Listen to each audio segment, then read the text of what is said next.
자, 여러분 환영합니다. 오늘 이 핵심 해설 시간에는요, 기업을 이끄는 의사결정권자와 리더분들이라면 절대 놓쳐선 안 될 진짜 흥미롭고 중요한 이야기를 해보려고 합니다.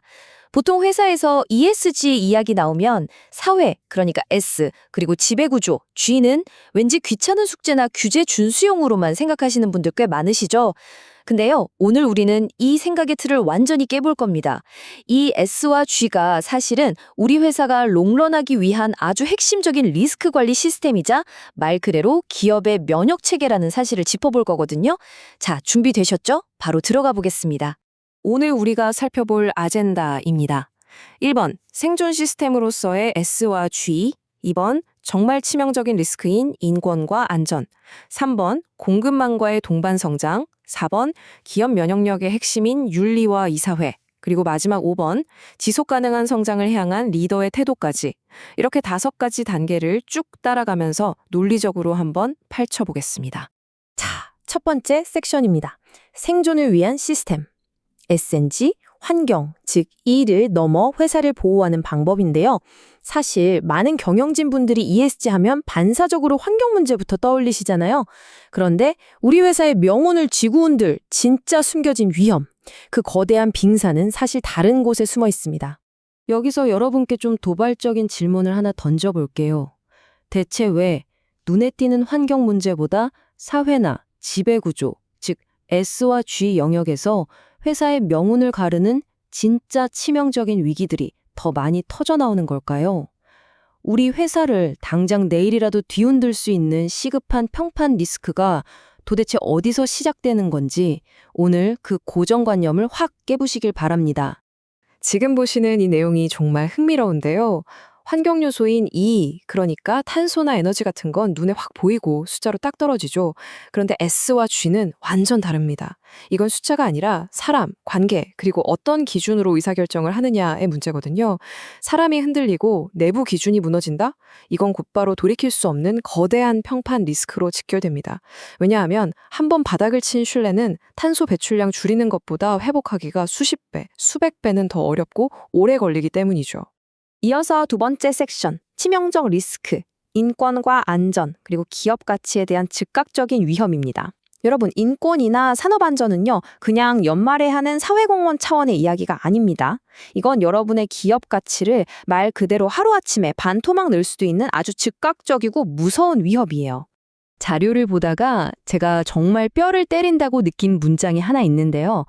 사고는 예고 없이 오고 후회는 늘 회의 끝난 뒤에 온다. 와, 정말 소름 돋지 않나요? 안전이라는 건 서류 더미 속에 있는 규정이 아니라 현장에 숨쉬는 습관이어야 한다는 걸 정확히 찌르는 말입니다. 사고가 이미 뻥 터지고 나서 경영진이 무거운 얼굴로 회의실에 모여봐야 무슨 소용이 있겠어요. 그때는 이미 회사의 평판도 기업 가치도 산산조각이 난 후일 텐데요. 자, 그럼 구체적으로 어떤 것들이 우리의 평판을 갉아먹는지 한번 보실까요? 인권 침해, 직장 내 괴롭힘, 그리고 현장엔 없고 매뉴얼에만 갇혀있는 산업 안전 같은 것들이 있습니다. 홈페이지에 우리는 사람을 최우선으로 존중합니다라고 멋지게 써놓거나 책장 두꺼운 매뉴얼 갖춰두는 거요. 그거 사실 아무 소용 없습니다.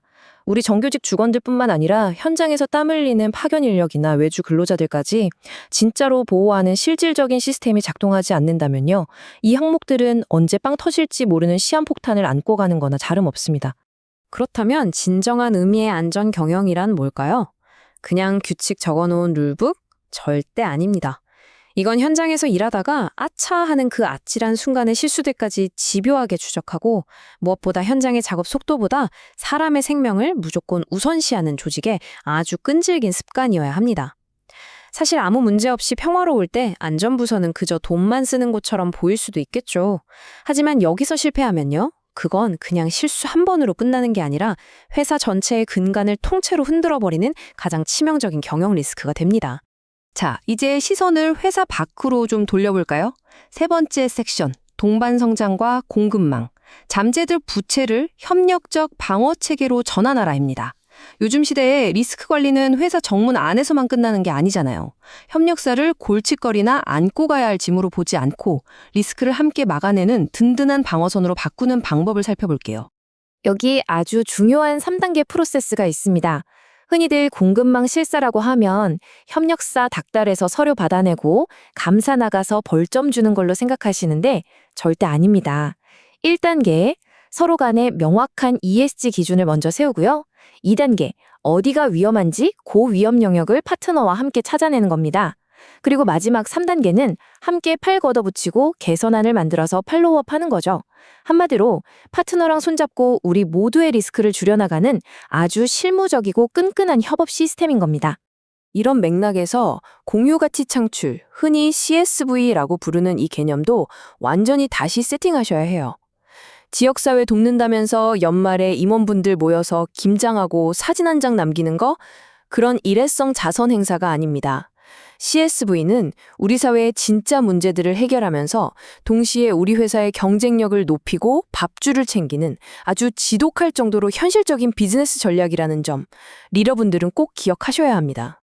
그리고 이 차트를 한번 보실까요? 회사의 가장 소중한 자산, 바로 인적 자본인데요. 인재 육성, 직원 웰빙, 다양성과 포용성, 그리고 공정한 평가로 채워져 있죠. 원문 자료에 기가 막힌 비유가 하나 나옵니다. 여러분, 아무리 끝내주는 프레젠테이션 자료를 만들어 놨어도 노트북 배터리가 1%라면 발표를 시작할 수나 있겠습니까? 똑같습니다. 우리 직원들의 번아웃이나 웰빙, 포용성을 제대로 챙기지 않으면 결국 에이스들은 다 떠나버리고 회사라는 거대한 노트북은 그대로 방전돼서 꺼져버릴 겁니다. 다음은 네 번째 섹션, 기업 면역력, 윤리와 이사회, 열이 퍼지기 전 초기 차단입니다. 자, 이번엔 조금 의학적인 비유를 써볼 텐데요. 윤리 경영과 이사회가 도대체 어떻게 우리 조직을 지키는 튼튼한 내부 방어막, 즉 면역 체계로 작동하는지 한번 살펴보겠습니다. 여기서 가장 핵심은요, 윤리 경영의 개념을 아예 리셋하는 겁니다. 윤리 경영이니 컴플라이언스니 하는 것들, 우리 회사가 꽤나 도덕적인 것처럼 포장하는 예쁜 장식품이 아닙니다. 조직 안에서 누군가 규칙을 어기거나 불만이 쌓여서 발생하는 아주 작은 미열이나 염증을 초기에 딱 잡아내서 이게 걷잡을 수 없는 치명적인 중병으로 번지는 걸 막아주는 말 그대로 진짜 면역체계인 거죠. 지금 이 표에 두 가지 유형의 이사회가 나오는데요. 대비가 아주 극명합니다. 먼저 표면적인 이사회. 이런 곳은 이름만 대면 아는 유명 인사들로 꽉 차 있는데 안건 나오면 다들 조용히 고개만 끄적입니다. 회의실이 평화롭게 그지없죠. 반면에 기능적인 이사회는 어떨까요? 배경도 전공도 아주 다양한 전문가들이 모여서 독립적으로 목소리를 냅니다. 때로는 CEO가 진땀을 뺄 만큼 날카롭고 불편한 질문들을 마구 던지죠. 여러분, 바로 이 이사회의 다양성과 독립성이야말로 날선 견제를 통해 우리 기업의 가치를 지켜내는 가장 강력하고 실질적인 면역력입니다.